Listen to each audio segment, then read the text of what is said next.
Hi, good morning and welcome to my vlog. Um, Andito ako ngayon sa aming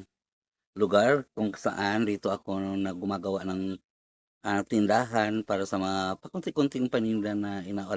inaalay doon sa mga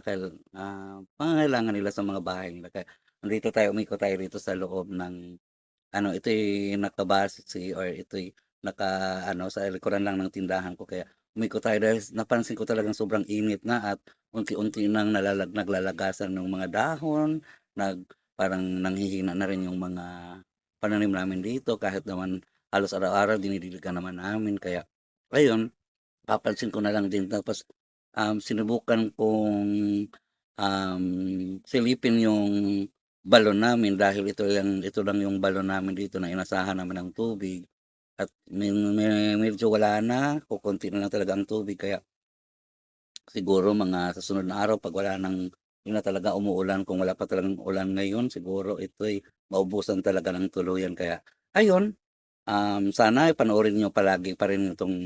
YouTube channel ko and sana, magustuhan niyo itong video na 'to and ba-bye, salamat.